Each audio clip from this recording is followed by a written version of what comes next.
Desa Jatiarum terletak di kaki sebuah bukit yang dikelilingi hutan lebat bernama Alas Jati.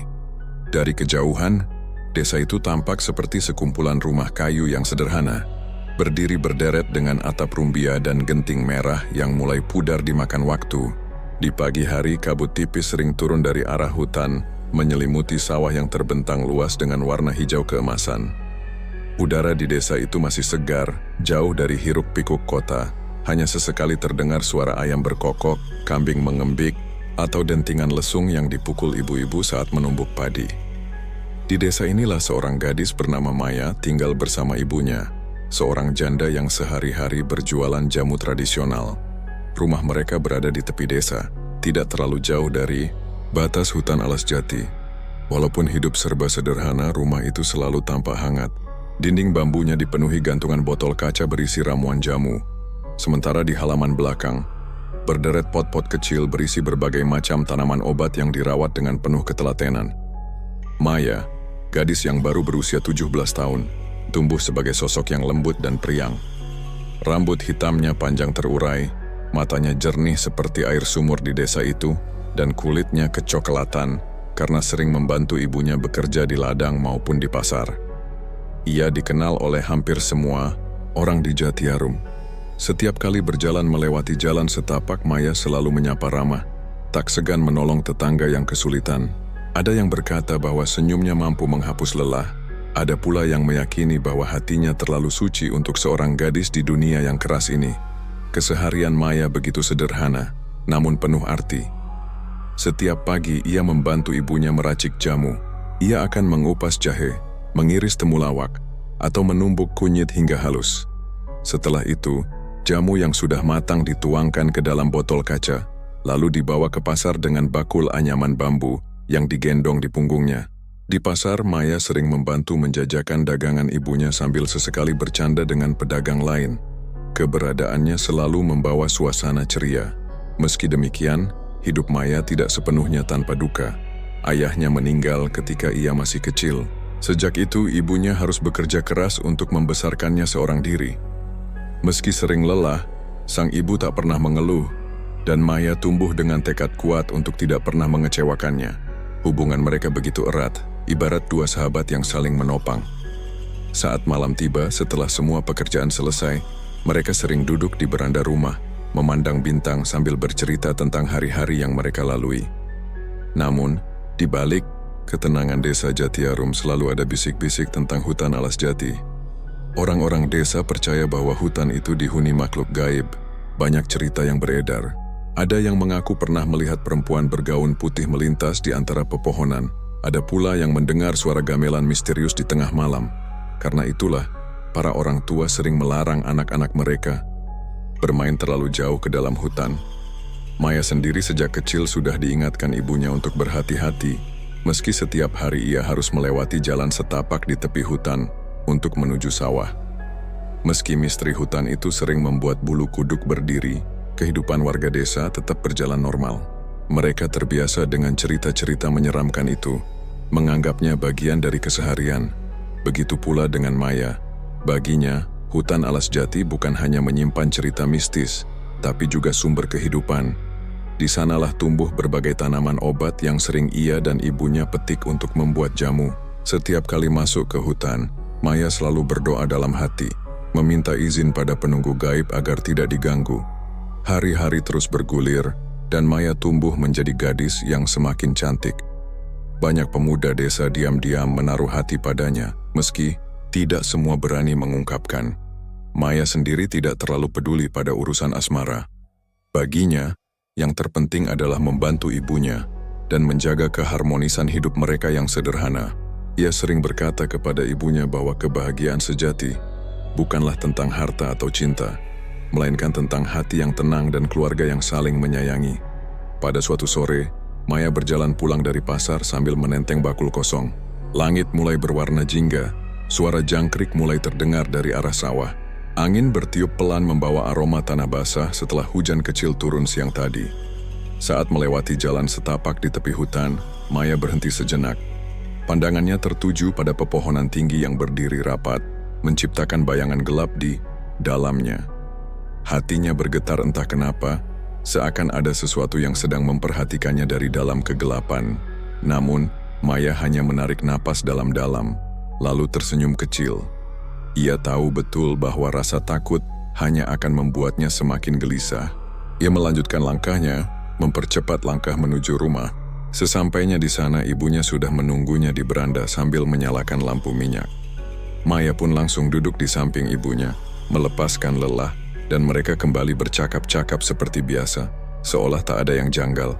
Begitulah kehidupan Maya. Sederhana, tenang, penuh kasih sayang.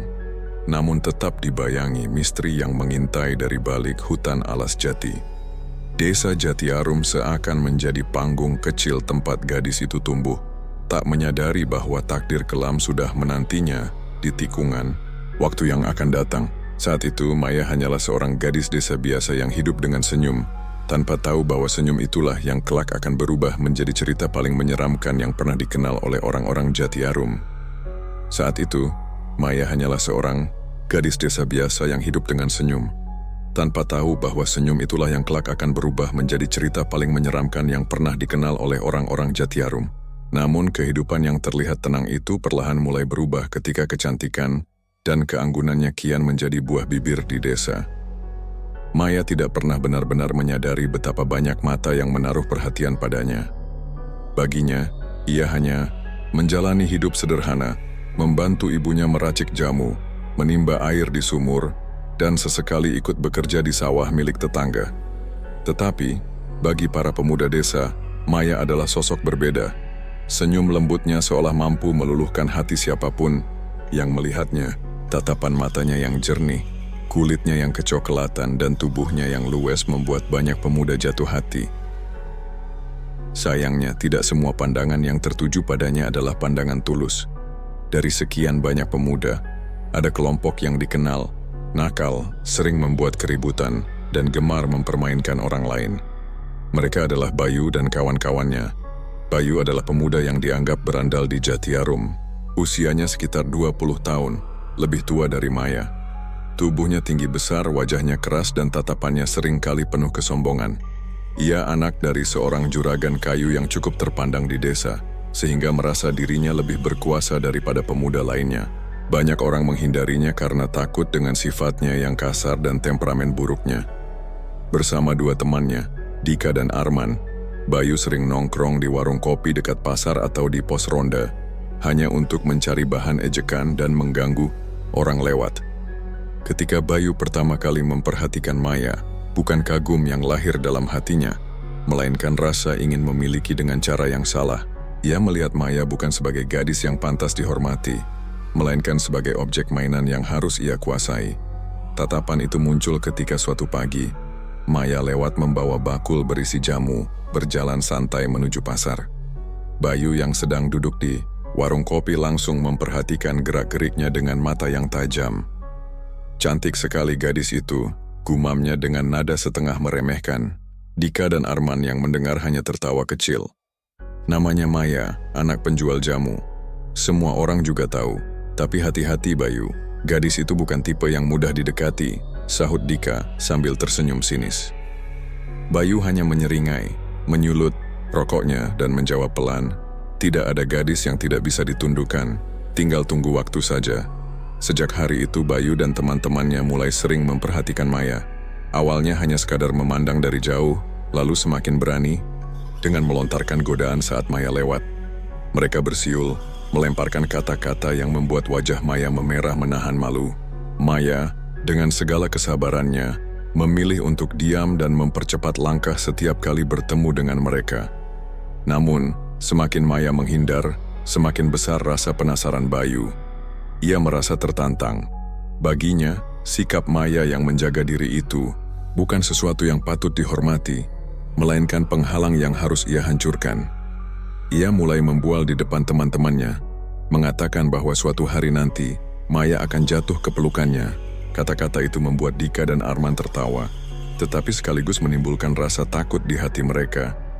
Karena mereka tahu Bayu bukan tipe orang yang mudah melepaskan sesuatu yang ia inginkan. Hari-hari pun berjalan. Maya tetap menjalani rutinitasnya, tetapi mulai merasa tidak nyaman. Ia sadar banyak mata yang mengikutinya, terutama tatapan Bayu yang semakin sering ia temui. Saat berangkat ke pasar, Bayu dan kawan-kawan seolah sengaja nongkrong di pinggir jalan, menunggu Maya lewat. Terkadang mereka hanya tersenyum sinis, terkadang melontarkan ejekan yang membuat Maya menunduk dan mempercepat langkahnya. Maya tidak pernah menceritakan hal ini kepada ibunya. Ia tidak ingin ibunya khawatir. Baginya, gangguan itu hanya angin, lalu sesuatu yang akan hilang jika ia tidak menanggapinya. Tetapi jauh di dalam hati, ada kegelisahan yang sulit ia sembunyikan. Setiap kali melewati jalan setapak di tepi hutan atau melintasi pasar, ia merasa ada bayangan yang selalu mengikutinya. Suatu sore, ketika Maya pulang dari pasar, Bayu memberanikan diri untuk mendekat. Ia berjalan menghampiri Maya dengan senyum penuh percaya diri. "Maya, mau kemana? Boleh aku bantu bawakan bakulmu?" Tanyanya sambil mencoba meraih bakul di tangan Maya. Maya terkejut, lalu segera menarik bakul itu erat-erat. "Tidak perlu, aku bisa sendiri," jawabnya tegas, meski nadanya berusaha tetap sopan. Bayu tertawa kecil. "Keras sekali. Aku hanya ingin membantu, tidak lebih." Maya menatapnya sejenak lalu berkata singkat, "Terima kasih, tapi aku tidak butuh bantuanmu." Setelah itu, ia melangkah pergi, meninggalkan Bayu yang hanya menyeringai. Adegan itu disaksikan beberapa orang di sekitar pasar. Sebagian hanya diam, sebagian lain berbisik-bisik. Ada yang kagum dengan keberanian Maya menolak Bayu, tetapi ada pula yang khawatir. Mereka tahu bagaimana sifat Bayu yang tidak suka ditolak. Penolakan itu hanya akan menambah api dalam dirinya. Dan benar saja, sejak kejadian itu, sikap Bayu dan kawan-kawannya semakin menjadi-jadi. Mereka tidak lagi sekadar menggoda, tetapi juga berusaha menghalangi langkah Maya, membuatnya takut, bahkan kadang sengaja mengikuti hingga ke dekat rumahnya. Maya mulai merasa terancam. Desa yang dulu terasa aman dan penuh kedamaian, kini bagi Maya seperti memiliki mata-mata yang mengintainya di setiap sudut. Senyum yang dulu tulus kini mulai berkurang, tergantikan oleh rasa was-was setiap kali ia melangkah keluar rumah. Di balik wajah cerianya, Maya menyimpan kegelisahan yang hanya ia tanggung seorang diri. Namun, Maya tetap berusaha tegar. Ia percaya bahwa selama ia tidak melakukan kesalahan, Tuhan akan melindunginya. Ia hanya bisa berharap gangguan dari Bayu dan kawan-kawannya hanyalah fase sementara yang akan berlalu dengan sendirinya. Ia tidak tahu bahwa justru dari situlah benih malapetaka besar mulai tumbuh, perlahan namun pasti, mengubah hidupnya yang sederhana menjadi kisah kelam yang akan membekas selamanya di desa Jatiarum. Ia tidak tahu bahwa justru dari situlah benih malapetaka besar mulai tumbuh, perlahan namun pasti, mengubah hidupnya yang sederhana menjadi kisah kelam yang akan membekas selamanya di desa Jatiarum. Hari-hari berikutnya menjadi semakin berat bagi Maya, hingga akhirnya datanglah malam yang mengubah segalanya. Hari itu langit sore tampak kelabu. Hujan turun sebentar, meninggalkan aroma tanah basah yang menyengat. Jalanan desa becek dan suara katak bersahutan dari pematang sawah. Maya baru saja pulang dari pasar, menenteng bakul kosong di punggungnya. Ia berjalan menyusuri jalan setapak di dekat tepi hutan alas jati, seperti biasa. Namun perasaannya terasa aneh. Ada kegelisahan yang tak bisa ia jelaskan. Seakan angin yang berhembus membawa firasat buruk. Di balik pepohonan, sepasang mata mengawasinya. Bayu dan dua temannya, Dika serta Arman, sudah sejak sore mengatur rencana. Bayu tidak bisa menerima penolakan Maya beberapa waktu lalu. Harga dirinya yang tinggi membuatnya merasa dipermalukan di depan orang banyak. Malam ini, ia bertekad memberi pelajaran pada gadis itu. Ketika Maya hampir sampai di tikungan jalan setapak, ketiganya muncul dari balik pohon besar. Maya terperanjat, langkahnya terhenti. "Selamat malam, Maya," sapa Bayu dengan nada mengejek. Maya menelan ludah, mencoba tetap tenang. "Aku harus pulang. Ibu sudah menunggu," ucapnya lirih, lalu berusaha melangkah cepat. Namun Bayu menghalangi jalannya, sementara Dika dan Arman berdiri di belakang, menutup jalan keluar. Wajah Maya pucat. Ia tahu kali ini berbeda. Tatapan Bayu tidak seperti biasanya. Ada kilatan liar di matanya. "Aku sudah lama menunggumu," kata Bayu pelan, tapi nadanya dingin menusuk. "Aku tidak ingin masalah. Tolong beri jalan," pinta Maya. Suaranya bergetar. Bayu tertawa kecil, lalu dengan kasar meraih tangan Maya. Gadis itu berusaha melepaskan diri, tapi genggaman Bayu terlalu kuat. "Kamu terlalu sombong untuk ukuran anak penjual jamu," katanya. Sinis Maya menjerit, suaranya menggema di sepanjang jalan setapak. Ia menendang, meronta, berusaha melawan. Namun, Dika dan Arman ikut menahan tubuhnya. "Bayu, ini tidak benar." Sempat terdengar suara Arman bergetar, tapi Bayu menatapnya tajam. "Diam, jangan ikut campur, kalau tidak kau yang kubuat babak belur." Dalam keadaan terpaksa, Arman ikut menahan. Maya berteriak sekuat tenaga, berharap ada warga yang mendengar. Tetapi malam itu terlalu sunyi, hanya suara jangkrik dan burung malam yang menemani. Ketiganya menyeret Maya masuk ke dalam hutan alas jati. Ranting-ranting kering patah diinjak langkah mereka, sementara tubuh Maya yang berusaha melawan terus terseret di tanah basah. Jantung Maya berdegup kencang, air matanya bercucuran. Ia memohon, berulang kali, "Tolong lepaskan aku mohon." Namun, tidak ada belas kasihan di wajah Bayu. Di sebuah lapangan kecil di dalam hutan, tempat orang desa jarang menginjakan kaki, mereka berhenti. Langit gelap tanpa bintang. Pepohonan menjulang menutup cahaya bulan, hanya menyisakan bayangan pekat. Di sanalah tragedi itu terjadi. Bayu melepaskan amarah dan nafsunya dengan cara yang paling kejam. Maya diperlakukan tanpa peri kemanusiaan. Tangisannya pecah, jeritannya melengking, namun teredam oleh genggaman kasar dan tawa sinis. Tubuhnya lemah, tak berdaya. Malam itu kesuciannya dirampas, martabatnya diinjak-injak, dan rasa aman yang selalu ia kenal hilang begitu saja. Dika dan Arman, meski awalnya tampak ragu, akhirnya ikut larut dalam perbuatan terkutuk itu. Rasa takut mereka pada Bayu mengalahkan nurani yang sesungguhnya masih berbisik. Mereka sadar, apa yang mereka lakukan adalah dosa besar, tetapi semua sudah terlambat. Ketika segalanya usai, Maya tergeletak di tanah berlumuran luka dan kotoran. Napasnya tersengal, tubuhnya bergetar menahan sakit yang tak terlukiskan. Ia menatap langit gelap dengan mata berkaca-kaca, seolah bertanya pada Tuhan mengapa nasib sekejam ini menimpanya. Bayu berdiri, merapikan pakaiannya dengan angkuh. "Jangan kira kau bisa menolak aku lagi, Maya. Malam ini kau sudah jadi milikku," katanya dingin. Maya mencoba bicara, suaranya hampir tak terdengar. "Kalian tidak akan tenang." Bayu tertawa terbahak-bahak. "Kau pikir siapa yang akan percaya padamu? Kau cuma anak penjual jamu." Tak ada yang peduli. Setelah puas melampiaskan kebiadaban, ketiganya meninggalkan Maya begitu saja. Mereka berjalan keluar dari hutan, menoleh sekalipun tidak. Maya dibiarkan sendirian di tengah kegelapan, tubuhnya penuh luka, bajunya terkoyak, dan hatinya hancur, berkeping-keping. Hening kembali menyelimuti hutan. Hanya terdengar suara angin yang menggoyangkan dedaunan. Maya berusaha bangkit, tetapi tubuhnya terlalu lemah. Setiap gerakan terasa perih. Air mata mengalir deras di pipinya, bercampur dengan tanah dan darah. Dengan sisa tenaga, ia merangkak pelan mencoba mencari jalan keluar. Namun tubuhnya tak lagi sanggup. Napasnya makin pendek, matanya mulai buram. Ia menangis, bukan lagi karena sakit, tetapi karena merasa hidupnya berakhir dengan cara yang begitu kejam dan tidak adil. "Tuhan, ampuni aku," bisiknya lirih. Suara tangisnya semakin lirih lalu lenyap di telan malam.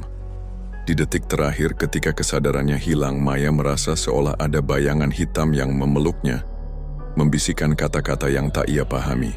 Setelah itu gelap menyambutnya dengan dingin. Tangisan dan jeritan Maya malam itu menjadi saksi terakhir sebelum ajal menjemputnya. Dan di hutan alas jati yang sunyi, lahirlah sebuah dendam yang akan membara selamanya.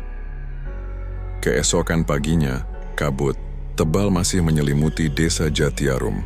Udara dingin menembus hingga ke tulang, membuat para petani yang hendak berangkat ke sawah menggigil sambil memeluk tubuh mereka. Di rumah kecil di tepi desa, seorang ibu gelisah sejak fajar. Ia adalah ibu Maya. yang semalam menunggu putrinya pulang dari pasar namun tak kunjung datang. Biasanya Maya pulang sebelum senja. Malam itu lampu minyak dibiarkan menyala hingga larut, dan sang ibu duduk di beranda dengan cemas, menatap jalan setapak yang sunyi. "Maya, di mana kau, nak?" bisiknya berulang kali seakan angin malam bisa membawa jawaban. Pagi itu ia memutuskan menyusuri jalan setapak yang biasa dilalui Maya. Dengan langkah gemetar, ia menapaki tanah basah sisa hujan semalam. Setiap langkah terasa berat, ada firasat buruk yang membuat jantungnya berdegup kencang. Hingga ketika ia tiba di tepi hutan alas jati, pemandangan yang tak pernah ingin ia lihat terpampang jelas di depan mata. Di bawah pohon besar dengan akar menjuntai, tubuh Maya tergeletak tak bernyawa. Bajunya terkoyak, tubuhnya penuh luka, wajahnya pucat dengan mata setengah terbuka. Sang ibu menjerit histeris, tangisannya memecah kesunyian hutan. Ia berlari mendekap tubuh anaknya, mengguncang-guncangnya seolah berharap Maya hanya pingsan. Namun dinginnya tubuh Maya memberi jawaban pasti. Putrinya telah pergi. Jeritan itu membuat beberapa warga yang sedang melintas di sawah mendekat. Tak lama kemudian kabar pun menyebar cepat ke seluruh desa. Warga berbondong-bondong datang ke hutan. Sebagian menutup mulut mereka kaget, sebagian lain hanya bisa menggeleng tak percaya. Maya, gadis yang selalu ceria dan membantu siapa saja, kini terbujur kaku dengan nasib tragis. Kesedihan menyelimuti desa Jatiarum. Tangisan terdengar di setiap sudut, terutama dari rumah Maya yang kini dipenuhi warga. Jenazah Maya dibaringkan di tikar pandan, wajahnya ditutupi kain putih tipis. Ibunya terus menangis tanpa henti, meratap sambil memeluk tubuh putrinya. Namun di balik duka itu, terselip kejanggalan. Beberapa warga yang melihat kondisi Maya berbisik-bisik, luka-luka di tubuhnya bukan luka biasa. Ada jejak kekerasan yang jelas, namun tidak ada satupun yang berani menyebutkan penyebabnya secara terbuka. Semua hanya menunduk, saling melempar, pandang hingga akhirnya dia membungkam. Keluarga Bayu yang memiliki pengaruh besar di desa bergerak cepat. Mereka tidak ingin nama anak mereka tercoreng. Dengan uang dan kuasa, mereka menekan kepala desa agar menutupi kasus ini. Dalih yang disebarkan kepada warga adalah bahwa Maya terjatuh di hutan dan mungkin diserang binatang liar. Cerita itu begitu tipis kebenarannya, namun warga dipaksa untuk mempercayainya. Ibunda Maya sebenarnya merasa ada yang tidak beres. Ia tahu, luka di tubuh anaknya bukanlah akibat jatuh atau serangan hewan. Tetapi apa daya, suaranya tak didengar. Dalam kesedihan yang mendalam, ia hanya bisa menangis, merasa tak mampu melawan kekuasaan yang menekan kebenaran. Jenazah Maya dimakamkan sore itu juga. Langit mendung, angin berhembus kencang, seakan alam ikut berduka. Para warga berdiri mengelilingi, liang lahat. Sebagian berdoa, sebagian lain masih bergumam tak percaya. Saat tanah terakhir ditimbun menutupi jasad Maya, ibunya jatuh pingsan. Tubuhnya tak kuat menahan beban kehilangan. Namun meski raganya telah dikubur, arwah Maya tidak menemukan ketenangan. Malam pertama setelah pemakamannya, beberapa warga yang tinggal dekat hutan mendengar suara tangis lirih dari arah alas jati. Suara itu begitu jelas, seperti suara seorang perempuan muda yang meratap pilu.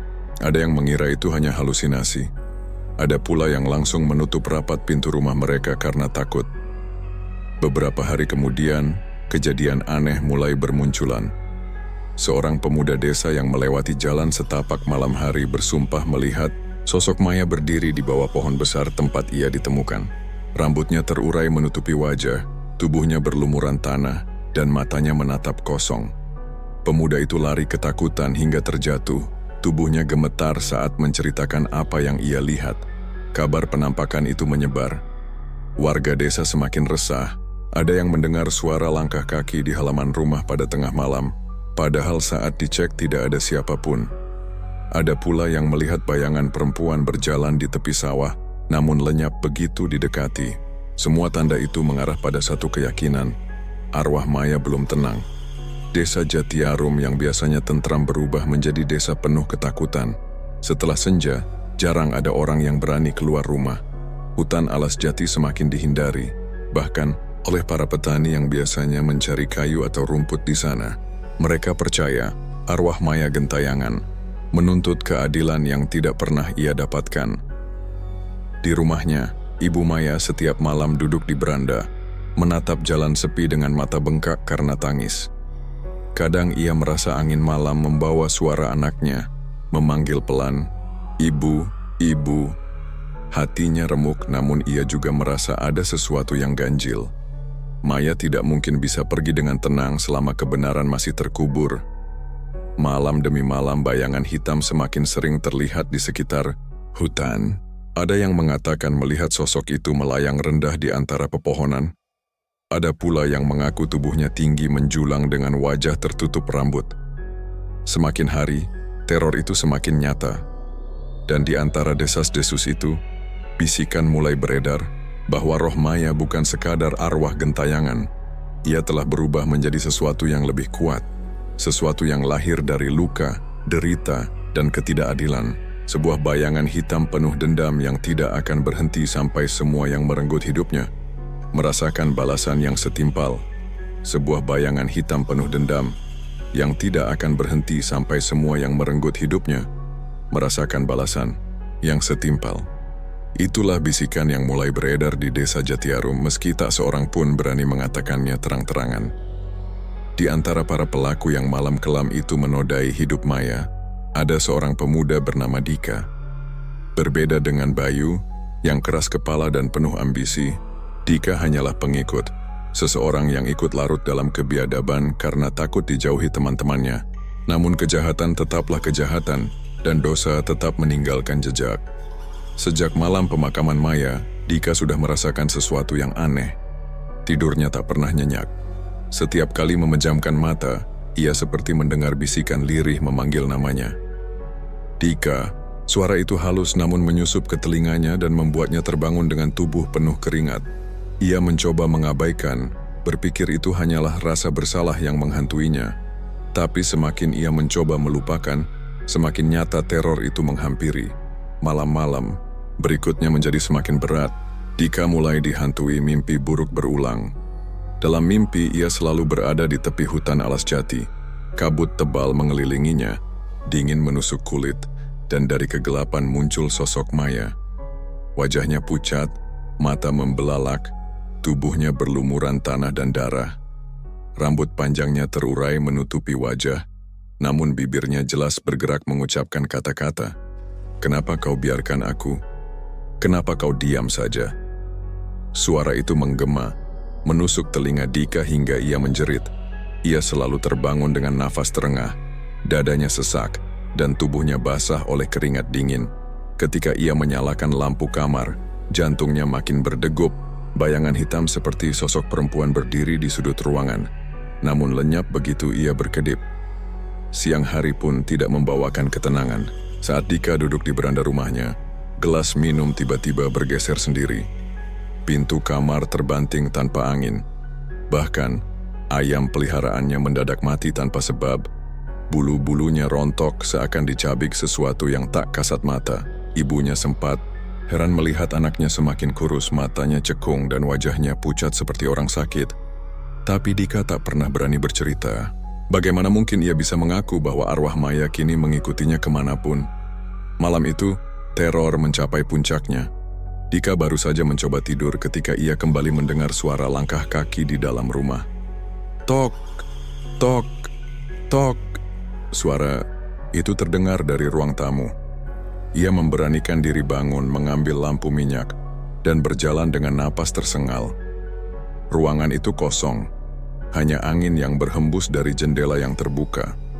Namun ketika ia menoleh, jantungnya hampir berhenti. Di cermin tua yang tergantung di dinding, ia melihat bayangan Maya berdiri tepat di belakangnya.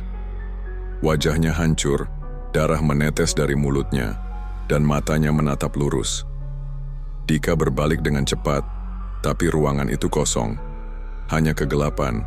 Ia mundur gemetar, lampu minyak hampir terjatuh dari tangannya. Namun bisikan itu kembali terdengar, kali ini lebih jelas, tepat di telinganya. Dika, kau akan ikut denganku. Ia menjerit dan berlari ke kamar, menutup pintu rapat-rapat. Namun benda-benda di kamar mulai bergerak sendiri. Lemari bergetar, meja terbalik, Bahkan kasurnya terasa berdenyut seperti bernapas. Dika terduduk di sudut ruangan menutup telinga, matanya berlinang. "Pergi, jangan ganggu aku tidak bersalah. Itu semua Bayu," teriaknya histeris. Meski dalam hati ia tahu, ia sama bersalahnya. Tengah malam, suara tangisan perempuan memenuhi kamar. Tangisan lirih itu berubah menjadi tawa melengking yang memekakkan telinga. Dari bawah ranjang, tangan pucat penuh darah menjulur, mencakar-cakar lantai kayu hingga menimbulkan bunyi seret yang mengerikan. Dika menempelkan tubuhnya ke dinding, matanya membelalak ketakutan. Lalu tiba-tiba, dinding itu sendiri terasa hidup. Dari permukaan kayu muncul jejak goresan, seolah kuku tak kasat mata menggaruk dari dalam. Goresan-goresan itu membentuk pola, hingga akhirnya terbaca satu kata, "Dosa." Jeritan Dika malam itu menggema ke seluruh rumah, membangunkan orang tuanya yang berlari ke kamar. Namun pintu kamar terkunci rapat. Dari dalam suara gaduh terdengar, benda pecah, teriakan dan bunyi cakaran yang aneh. Ketika pintu berhasil didobrak, pemandangan mengerikan menunggu mereka. Dika tergeletak di lantai, tubuhnya penuh luka goresan dalam, seakan ada binatang buas yang mencakar-cakarnya. Darah berceceran di sekeliling, matanya melotot kosong ke langit-langit, mulutnya masih terbuka seolah menjerit di detik terakhirnya. Orang tuanya menjerit histeris. Warga berbondong-bondong datang, tapi tak ada satupun yang mampu menjelaskan apa yang terjadi. Tidak ada tanda orang masuk, tidak ada senjata, hanya tubuh Dika yang tercabik-cabik dari dalam. Sejak malam itu, seluruh desa diguncang ketakutan. Semua orang berbisik bahwa arwah Maya telah memulai balas dendamnya. Dan Dika hanyalah yang pertama. Kematian Dika menjadi buah bibir di setiap sudut desa Jatiarum. Tubuhnya yang tercabik penuh luka aneh menimbulkan pertanyaan besar, tapi tak seorang pun berani membicarakannya dengan lantang. Orang tua Dika hanya bisa menangis histeris, sementara warga lain lebih memilih menutup mulut. Mereka tahu, ada sesuatu yang jauh lebih gelap sedang terjadi. Sesuatu yang tidak bisa dijelaskan dengan logika manusia. Namun, bagi Bayu dan kawan-kawannya, kabar itu menghantam seperti petir di siang bolong. Mereka adalah orang-orang yang tahu betul siapa yang berada di balik penderitaan Maya. Dan sekarang ketika Dika mati mengenaskan, ketakutan merambati hati mereka. Ini pasti ulahnya Maya, ujar Randy, salah satu dari mereka, dengan wajah pucat ketika berkumpul di sebuah gubuk kecil di pinggir sawah. Aku dengar ibunya bilang, sebelum mati Dika sering terbangun tengah malam, katanya lihat bayangan Maya. "Diam, kau!" bentak Bayu, meski suaranya sendiri bergetar. Ia mencoba terlihat tegas tapi matanya gelisah. Itu hanya kebetulan. Mungkin Dika sakit atau diganggu setan hutan, jangan menyalahkan Maya. Namun ucapan itu terdengar rapuh bahkan di telinga mereka sendiri. Mereka tahu luka di tubuh Dika bukan luka biasa. Ada goresan-goresan panjang yang seolah muncul dari dalam kulitnya sendiri. Bagaimana mungkin hal itu terjadi jika bukan karena sesuatu yang gaib? Malam-malam berikutnya membuktikan ketakutan mereka bukan sekadar firasat. Anton, salah satu dari kelompok itu, mulai mengalami kejadian aneh. Ia sering mendengar suara ketukan di jendela kamarnya, padahal ketika ia buka, tak ada siapapun. Kadang, terdengar suara perempuan menangis dari dapur. Tetapi ketika ia cek, hanya ada panci dan tungku yang kosong. Anton mencoba menutup telinga, berdoa seadanya, tapi suara itu semakin jelas. Hingga suatu malam ia bermimpi berada di hutan. Dari kegelapan, Maya muncul dengan wajah hancur, darah menetes dari matanya. Tangannya terulur, kuku-kukunya panjang, dan ia berbisik, "Giliranmu, Anton." Anton terbangun dengan jeritan keras. Namun, lebih mengerikan lagi, ketika ia menyalakan lampu, ada bekas goresan segar di lengan kanannya. Luka itu berdarah seolah benar-benar dicakar. Tak hanya Anton, Randy pun mulai terganggu. Ia sering melihat bayangan perempuan berdiri di depan pintu rumahnya, meski ketika ia berkedip bayangan itu lenyap. Suatu malam saat ia sedang makan, nasi di piringnya tiba-tiba berubah menjadi gumpalan darah segar. Ia melempar piring itu dan lari ketakutan. Wajahnya pucat pasi. Ketakutan mereka mencapai puncaknya ketika mereka berkumpul lagi, kali ini di rumah Bayu. Wajah mereka pucat, tubuh gemetar, mata sayu karena kurang tidur. Bayu sendiri berusaha menenangkan, meski hatinya bergejolak. Kita tidak bisa terus begini. Kalau benar ini arwah Maya, kita harus cari cara. Harus ada yang bisa menahan kutukan ini. Dukun, saut Anton cepat. Kita cari dukun. Mereka bisa bantu, bisa usir arwah Maya. Maka, malam itu juga, mereka pergi ke rumah seorang dukun terkenal di desa sebelah, seorang pria tua bernama Ki Wirya.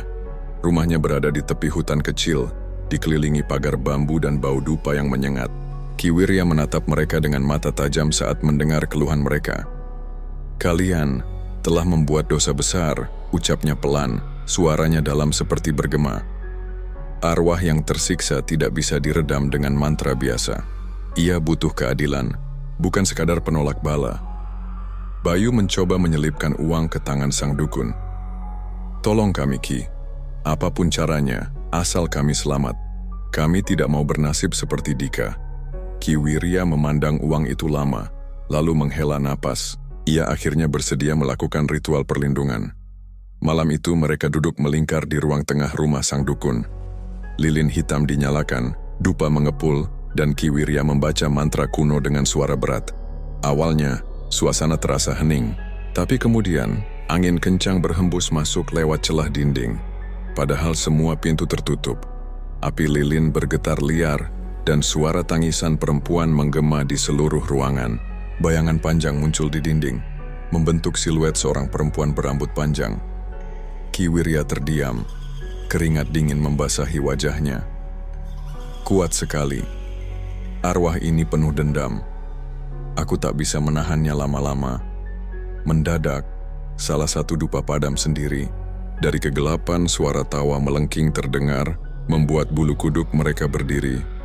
Lalu bayangan hitam melayang cepat ke arah Anton, membuatnya terjungkal ketakutan. "Ki, tolong kami," teriak Randy. Ki Wirya segera menggenggam keris kecil dan menusukkannya ke tanah, mencoba mengunci energi gaib. Untuk sesaat suasana tenang kembali. Namun bayangan itu belum pergi, hanya berputar di sekitar, seperti macan lapar yang mengintai mangsa. "Dengar baik-baik," kata Ki Wirya dengan wajah tegang. "Arwah Maya tidak bisa diusir. Ia mencari balas. Selama kalian belum membayar perbuatan kalian, ia akan terus mengejar." Bayu menggertakkan gigi, mencoba melawan rasa takut. "Lalu apa yang harus kami lakukan?" Ki Wirya menunduk, suaranya lirih. "Hanya ada dua jalan. Kalian akui perbuatan kalian dan terima hukuman manusia. Atau bersiaplah satu persatu mati dengan cara yang mengerikan." Mereka terdiam, wajah-wajah pucat itu saling memandang. Bayu menolak, menggenggam tinjunya. "Tidak, aku tidak akan membiarkan namaku hancur. Tidak ada yang boleh tahu. Kita akan cari cara lain, meski harus membayar lebih mahal." Namun, keputusan Bayu justru memperburuk segalanya. Malam itu setelah mereka pulang, kutukan Maya semakin kuat. Tak hanya mengganggu para pelaku, tapi juga orang-orang yang menutupi kebenaran. Kepala desa yang dulu menerima uang dari keluarga Bayu tiba-tiba jatuh sakit tanpa sebab. Tubuhnya membiru seperti diracuni. Orang-orang mulai sadar, teror Maya bukan hanya balas dendam kepada pelaku langsung, tapi juga kepada siapapun yang bersekongkol menutup kasusnya.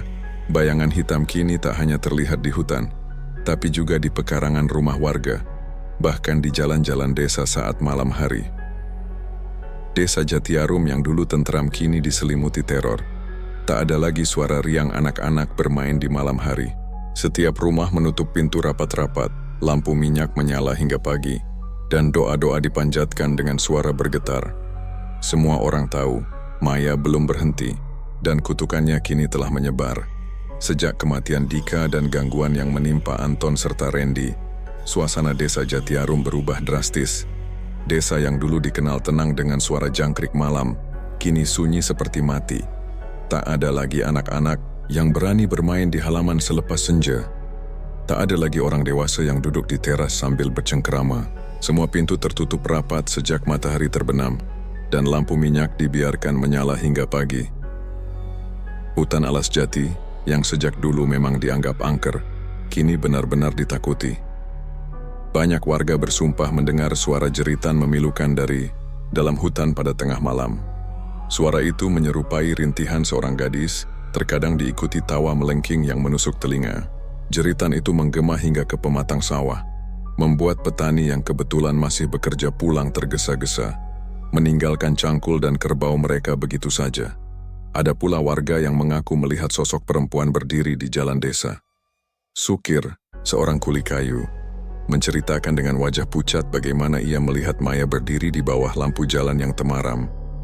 Tubuhnya berlumuran tanah, rambut panjangnya menutupi wajah, dan ia hanya berdiri diam menatapnya. Sukir terperanjat, lututnya lemas hingga ia jatuh terduduk di tanah.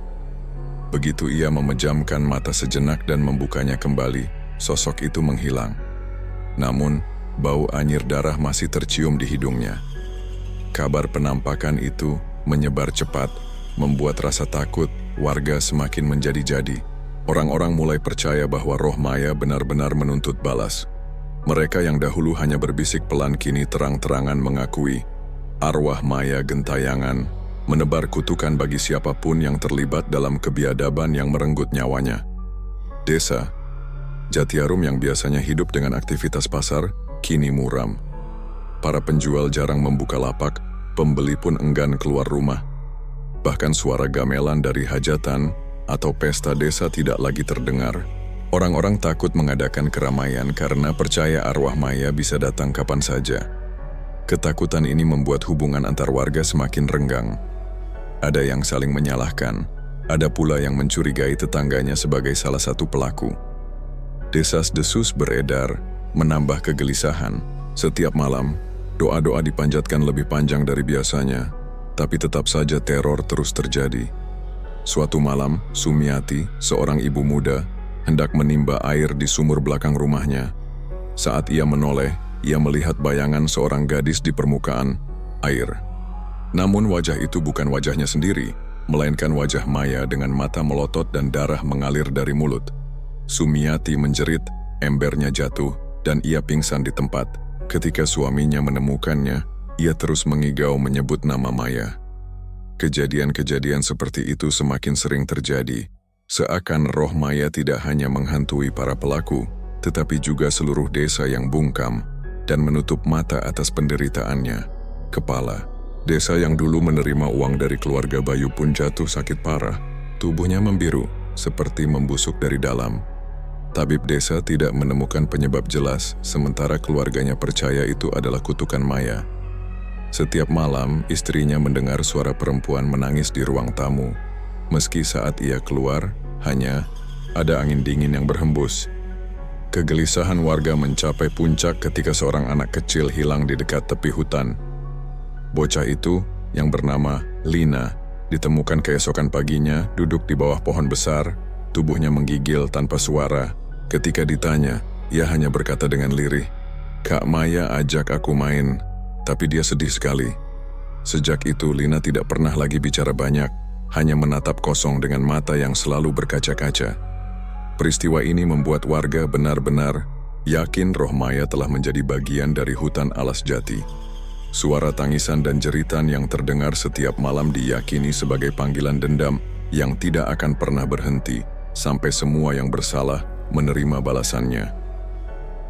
Bayu dan teman-temannya makin terpojok. Mereka berusaha keras merahasiakan keterlibatan mereka, tetapi rasa takut semakin menggerogoti. Anton semakin kurus, Randy sering sakit-sakitan, dan Bayu sendiri mulai sering bermimpi buruk. Dalam mimpinya, Maya muncul di ujung lorong rumah, berjalan perlahan mendekatinya dengan langkah menyeret, membawa bau anyir yang membuatnya muntah begitu terbangun. Namun Bayu tetap keras kepala, ia menolak mengaku. Baginya mengaku berarti kehancuran nama baik keluarganya. Ia lebih memilih melawan dengan segala cara. Maka ia kembali mendatangi Ki Wirya, kali ini sendirian, memohon perlindungan yang lebih kuat. Ki Wirya hanya menggeleng pelan. "Aku sudah bilang Bayu, arwah itu tidak bisa diusir dengan mantra atau sesaji. Ia haus keadilan. Selama itu belum terwujud, ia akan semakin kuat." Tapi Bayu menolak mendengar. Dengan wajah tegang, ia bersumpah akan menemukan cara, meski harus melawan arwah itu dengan darah dan nyawanya sendiri. Sementara itu, malam-malam di desa Jatiarum semakin mencekam. Jeritan dari hutan terdengar lebih sering, bahkan kadang suara itu menyerupai rintihan maya yang memanggil nama-nama pelaku. Warga semakin yakin, satu persatu dari mereka akan segera diambil. Dan di balik semua itu, bayangan hitam maya semakin jelas, semakin nyata dan semakin dekat dengan setiap langkah orang-orang di desa yang berusaha menutup kebenaran. Ketakutan yang merajalela membuat warga akhirnya sepakat mencari pertolongan lebih besar. Ki Wirya, dukun dari desa sebelah yang sebelumnya dipanggil oleh Bayu dan kawan-kawan, dianggap tidak cukup kuat untuk menghadapi arwah maya. Apalagi sejak ia sendiri memperingatkan bahwa roh itu haus keadilan, bukan sekadar bisa diusir. Namun, Bayu dan keluarganya tetap mendesak.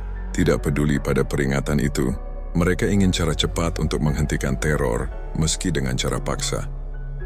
Maka dipanggillah seorang dukun yang jauh lebih terkenal, Ki Jatmiko, seorang lelaki tua yang dikenal di banyak desa sekitar karena kesaktiannya.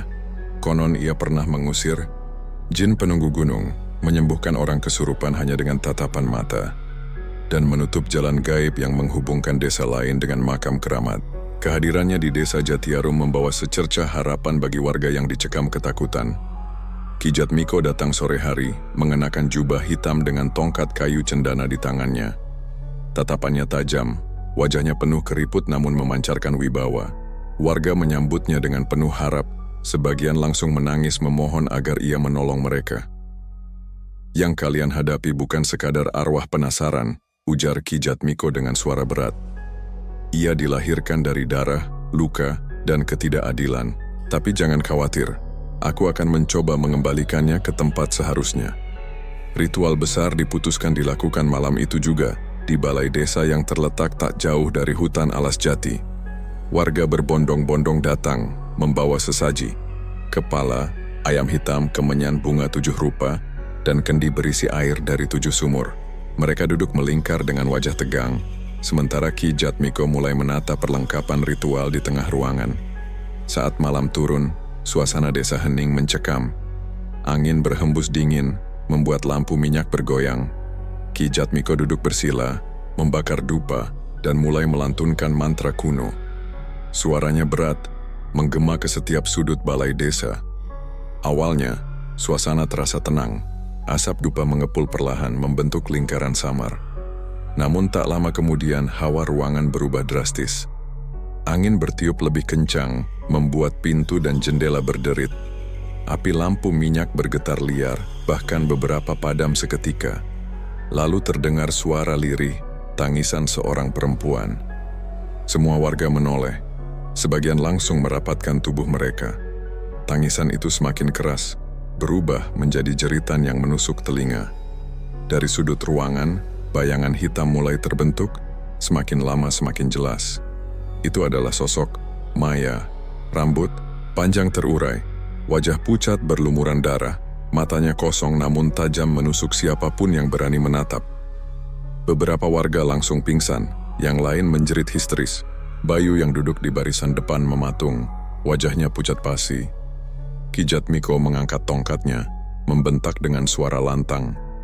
Kembalilah, kau bukan milik dunia ini lagi, pergi ke tempatmu. Namun Maya hanya berdiri, lalu tersenyum miring. Senyum itu membuat bulu kuduk siapapun meremang. Dalam sekejap lampu-lampu minyak pecah serentak, menyisakan kegelapan total. Dari kegelapan, suara langkah kaki terdengar mendekat perlahan. Tok, tok, tok. Ki Jatmiko mencoba membaca mantra lebih keras, menaburkan bunga 7 rupa ke udara. Tapi angin kencang berhembus menyapu bunga-bunga itu ke seluruh ruangan. Dupa yang tadinya mengepul kini padam semua, meninggalkan bau hangus yang menyengat. Lalu tiba-tiba Maya muncul tepat di depan Ki Jatmiko. Wajahnya hancur, darah segar menetes dari matanya, dan tangannya terulur ke arah dukun tua itu. Ki Jatmiko terhuyung, tubuhnya bergetar hebat. Tongkat di tangannya retak lalu patah seketika. Tidak, kekuatannya terlalu besar, gumamnya dengan suara tercekat. Dalam sekejap tubuh Ki Jatmiko terhempas ke dinding. Warga menjerit, sebagian lari, keluar, sebagian lain jatuh terduduk. Bayangan Maya melayang di atas ruangan, berputar cepat, suaranya bergema menyerupai tawa sekaligus tangisan. Lantai bergetar, atap balai desa berderit seperti akan roboh. Dengan sisa tenaga, Ki Jatmiko mencoba bangkit. Ia mencabut keris pusaka dari ikat pinggangnya, menancapkannya ke tanah sambil membaca mantra terakhir. Untuk sesaat bayangan Maya berhenti bergerak, namun hanya sebentar. Bayangan itu merayap lalu menembus tubuh Ki Jatmiko. Dukun tua itu menjerit panjang, tubuhnya melengkung kesakitan. Matanya terbelalak, darah mengalir dari mulut dan hidungnya. Lalu ia terjatuh, tubuhnya menggigil hebat. Warga yang mencoba menolong melihat kulitnya membiru seolah diracuni dari dalam. Dia masuk ke dalamku. Bisiknya lirih sebelum akhirnya pingsan. Ritual itu gagal total. Bukannya meredam, arwah Maya justru semakin beringas. Bayangan hitamnya kini sering terlihat di jalan-jalan desa, bahkan ada warga yang mengaku mendengar langkah kaki Maya di dalam rumah mereka pada malam hari. Sementara itu, Ki Jatmiko terbaring sakit keras di rumah kepala desa. Tubuhnya demam tinggi, matanya kosong. Dan setiap malam ia menjerit seakan melihat sesuatu yang tak kasat mata. Dia menatapku. Dia menungguku, ucapnya dengan suara parau. Tidak ada obat atau doa yang mampu menolongnya. Kehadirannya yang semula membawa harapan, kini justru memperkuat keyakinan warga. Tidak ada satupun dukun atau orang sakti yang mampu menahan dendam Maya. Semakin mereka mencoba mengusirnya, semakin kuat roh itu tumbuh. Dan desa Jatiarum pun semakin tenggelam dalam teror yang tak kunjung berhenti. Ketakutan yang mencekam itu akhirnya membuat salah satu dari para pelaku kehilangan kendali atas dirinya sendiri. Dialah Arman, pemuda yang sejak malam kelam di Alas Jati tidak pernah lagi tidur dengan tenang. Bayangan wajah Maya terus menghantui matanya setiap kali ia mencoba memejamkan mata. Suara tangis, jeritan, bahkan tatapan kosong gadis malang itu seolah mengikuti kemanapun ia melangkah. Sejak kematian Dika dan kegagalan ritual Ki Jatmiko, Arman semakin dihantui rasa bersalah yang menekan dadanya. Ia mulai menjauh dari teman-temannya, tidak lagi ikut nongkrong bersama Bayu dan gengnya. Wajahnya pucat, tubuhnya kurus, dan matanya cekung. Ibunya beberapa kali heran mendapati anaknya sering terbangun di tengah malam sambil berteriak ketakutan. "Man, kau kenapa, nak?" tanya ibunya suatu malam ketika mendengar Arman menangis di kamarnya. Arman hanya menggeleng, namun air matanya terus mengalir. Aku berdosa, Bu. Aku berdosa besar." Ibunya tidak mengerti, hanya bisa memeluk anaknya sambil berusaha menenangkan. Namun semakin hari beban itu kian menekan. Hingga pada suatu sore saat azan maghrib baru saja berkumandang, Arman akhirnya tak sanggup lagi memendam rahasia kelam yang selama ini menghantuinya. Dengan suara bergetar, ia duduk di ruang tengah bersama ibunya. "Puas, ada sesuatu yang harus kukatakan. Aku tak bisa lagi menyembunyikan semua ini." Wajah ibunya berubah serius. "Apa maksudmu, Man?" Arman menunduk, tangannya bergetar hebat. "Maya, malam itu, aku bersama mereka. Aku ikut membawa Maya ke hutan Alas Jati. Aku tidak mencegah mereka. Aku diam, Bu. Aku biarkan semuanya terjadi. Aku berdosa." Kata-kata itu menghantam ibunya bagaikan petir di siang bolong. Ia menatap anaknya dengan mata melebar. Air mata perlahan menetes di pipinya. "Astagfirullah, Man. Apa yang kau katakan ini? Jangan main-main dengan hal seperti itu. Aku tidak bohong, Bu." Arman menjerit, suaranya serak penuh penyesalan. "Bayu, Raka, Dika, semuanya ada di sana. Mereka mempermalukan Maya. Mereka menyiksanya. Aku hanya berdiri, Bu. Aku hanya berdiri.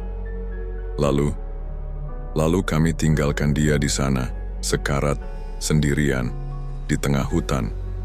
Maya mati karena kami." Ibunya terisak, tubuhnya gemetar mendengar pengakuan itu. Tangannya menutup wajah, tak sanggup membayangkan kengerian yang diceritakan anaknya. Ya Allah, apa yang telah kalian lakukan? Maya anak baik, anak yang selalu membantu orang. Arman menunduk dalam-dalam. Aku tahu, Bu. Aku tahu aku pengecut. Aku tidak punya keberanian untuk menolongnya. Dan sekarang, dia datang menuntut kami. Aku melihatnya, Bu. Aku mendengar suaranya. Dia tidak akan pernah berhenti sebelum kami semua membayar. Kabar pengakuan Arman cepat menyebar, meski awalnya hanya berbisik dari mulut ke mulut. Dalam hitungan hari, hampir seluruh warga desa mendengar cerita itu. Sebagian langsung percaya, apalagi melihat teror yang semakin sering terjadi. Mereka yakin itulah alasan mengapa arwah Maya begitu murka, karena ada kejahatan besar yang ditutupi. Namun, sebagian lain justru marah pada Arman. Mereka menuduhnya memfitnah Bayu dan kawan-kawannya, karena keluarga Bayu adalah salah satu keluarga terpandang di desa. Kepala desa sendiri tampak gelisah, karena jika pengakuan itu benar, berarti selama ini ia ikut menutup-nutupi dosa besar demi menjaga nama baik keluarganya. Desa pun terpecah. Ada kelompok warga yang menuntut keadilan untuk Maya. Mereka menuntut agar para pelaku dihukum secara adat, atau bahkan diserahkan ke pihak berwajib. Ini bukan lagi soal aib, ini soal nyawa. Teriak seorang warga dalam pertemuan di balai desa. Namun kelompok lain menolak. Mereka menganggap membuka kasus itu hanya akan mempermalukan desa. Apa kalian mau desa kita dicap desa terkutuk? Apa kalian mau semua orang tahu kita punya anak-anak yang biadab? Seru yang lain. Pertengkaran meletus. Suasana rapat desa ricuh. Orang-orang saling menunjuk dan berteriak. Nama Maya kembali disebut-sebut, bukan dengan doa, melainkan dengan amarah yang bercampur rasa takut. Di tengah kericuhan itu, ibunya Maya, Bu Karsih, berdiri dengan tubuh gemetar. Wajahnya penuh air mata, namun matanya memancarkan amarah yang membara. Kalian semua, kalian tega menutup mulut ketika anakku dipermalukan. Kalian biarkan pelakunya berjalan bebas seolah tidak ada dosa. Dan sekarang kalian masih mau menutupi kebenaran? Ruangan mendadak hening. Suara Bu Karsih menggema, menusuk hati siapapun yang mendengarnya. Kalau kalian tidak berani mencari keadilan untuk Maya, biar arwah Maya sendiri yang menuntutnya. Biar kalian semua merasakan kutukan itu. Suasana semakin panas, beberapa orang mencoba menenangkan. Tapi tatapan Bu Karsih sudah tak lagi sama. Ia bukan lagi hanya seorang ibu yang berduka, melainkan seorang perempuan yang hatinya dipenuhi dendam, sama seperti arwah putrinya. Arman, yang sejak awal duduk di pojok ruangan, menunduk dengan wajah penuh rasa bersalah. Ia tahu pengakuannya telah membuka tabir kelam, dan sejak saat itu tidak ada jalan kembali. Desa Jatiarum bukan lagi desa yang damai, melainkan medan yang akan dipenuhi teror dan balas dendam. Dan malam itu, jeritan kembali terdengar dari arah hutan Alas Jati, lebih keras dari sebelumnya. Seolah-olah Maya sedang menyambut pengakuan, yang akhirnya keluar dari mulut salah satu pelaku. Namun bagi Bayu, pengakuan Arman adalah ancaman terbesar yang pernah ia hadapi. Selama ini ia bersembunyi di balik nama besar keluarganya, merasa aman karena status ayahnya sebagai tokoh berpengaruh di desa. Tetapi kini, rahasia itu telah terbuka. Arman telah menyebut namanya, dan semua orang tahu siapa otak dari tragedi. Malam kelam di Alas Jati Bayu mulai diliputi ketakutan yang tak bisa ia sembunyikan. Malam-malamnya dipenuhi mimpi buruk. Ia melihat Maya berjalan perlahan mendekatinya dengan tubuh penuh luka. Darah menetes dari wajahnya. Matanya kosong namun menatap penuh kebencian. Dalam mimpi itu, Maya selalu mengulurkan tangan seolah ingin meraih lehernya. Bayu sering terbangun dengan teriakan, tubuhnya basah oleh keringat dingin. Ini hanya mimpi, gumamnya berulang kali. Mencoba meyakinkan diri, tapi jauh di lubuk hatinya ia tahu, Maya benar-benar sedang mencarinya. Ketakutan itu membuatnya mengambil keputusan nekat. Ia memutuskan untuk meninggalkan desa Jatiarum.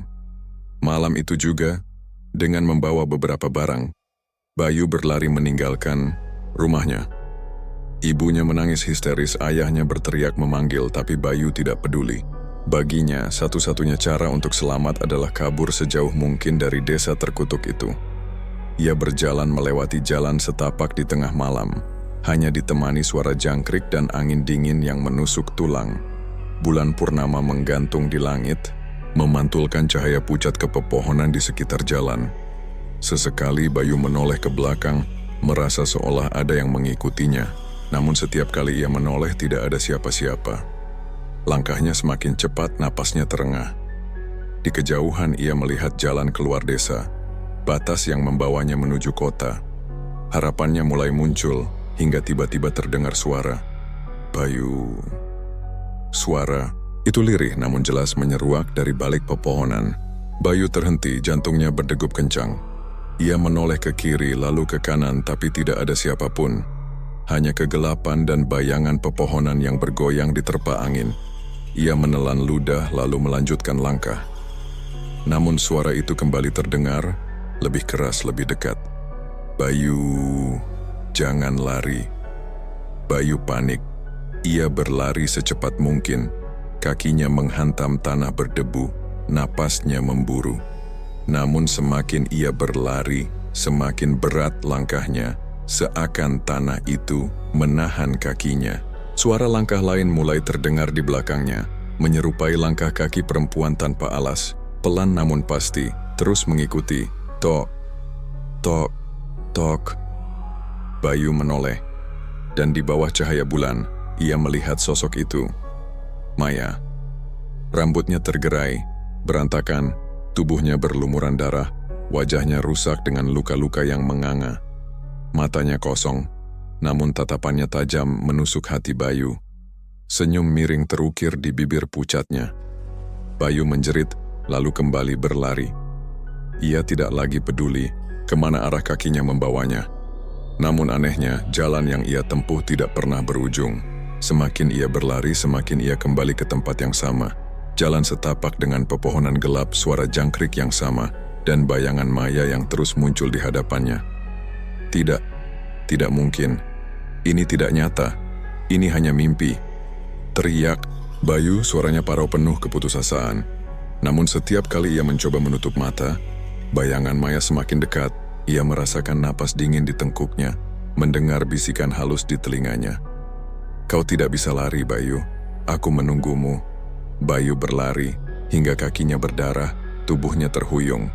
Hingga akhirnya ia terjatuh di tanah, tepat di tepi sebuah rawa kecil di tengah hutan. Nafasnya memburu, matanya liar mencari jalan keluar. Tapi di hadapannya, Maya sudah berdiri. Ia mendekat perlahan. Langkahnya tenang namun mengerikan. Bayu berusaha mundur, tapi tubuhnya lemas, tak lagi mampu bergerak. Maya, maafkan aku. Bayu meratap, suaranya bergetar.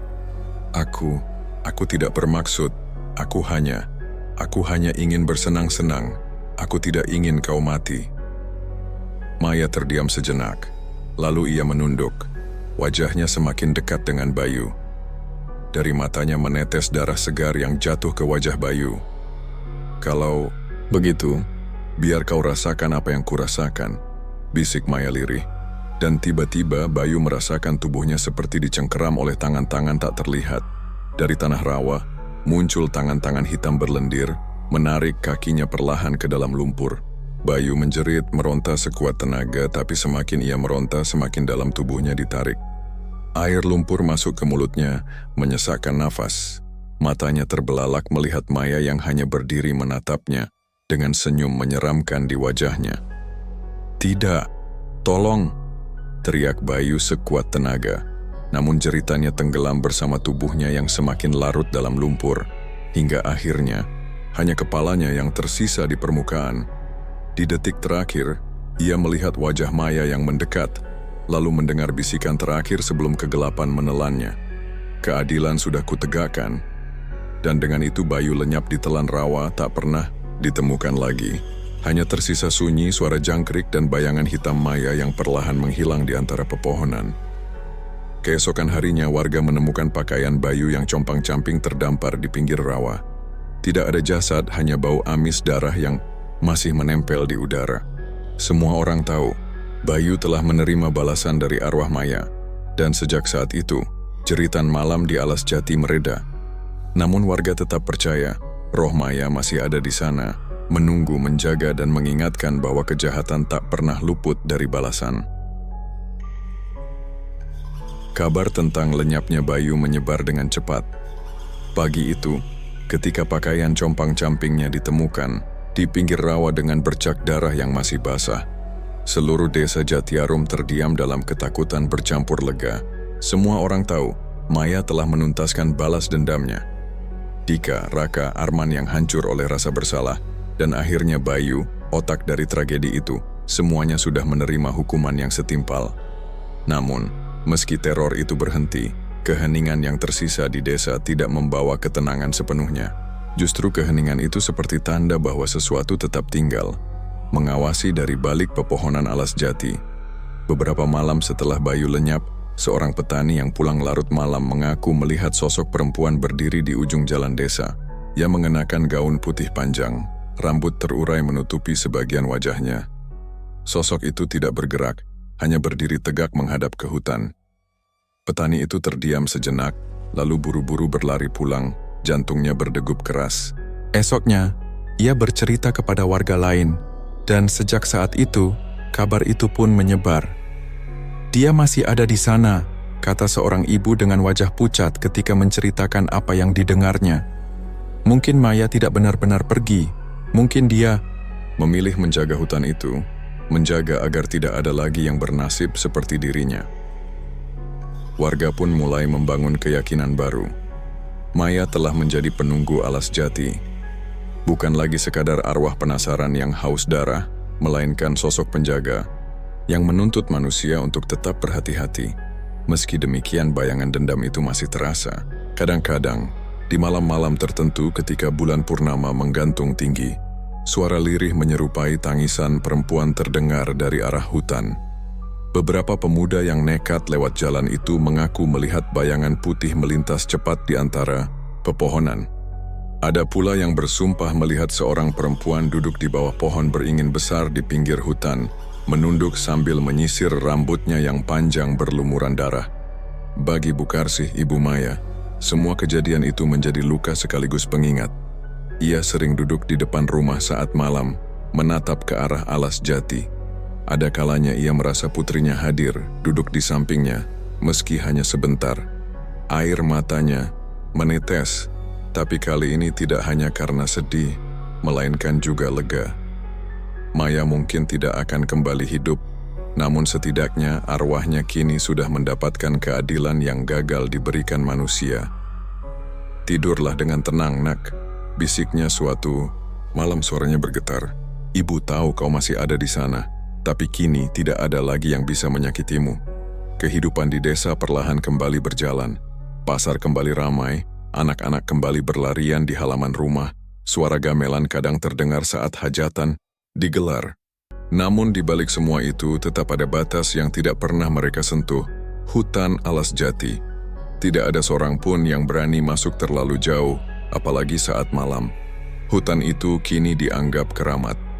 Orang-orang meletakkan bunga dan dupa di tepi jalan sebagai tanda penghormatan. Sesekali ada yang menyalakan lilin, berdoa agar arwah Maya benar-benar tenang. Bagi mereka, hutan itu bukan lagi sekadar kumpulan pepohonan, melainkan monumen hidup dari tragedi yang tak akan pernah dilupakan. Tahun berganti, cerita tentang Maya berubah menjadi legenda. Anak-anak kecil diceritakan oleh orang tua mereka. Jangan macam-macam, nanti arwah Maya datang menjemput. Bagi sebagian orang, cerita itu menjadi alat peringatan. Bagi yang lain menjadi bagian dari kepercayaan. Namun satu hal yang pasti, nama Maya tidak pernah hilang dari ingatan desa Jatiarum.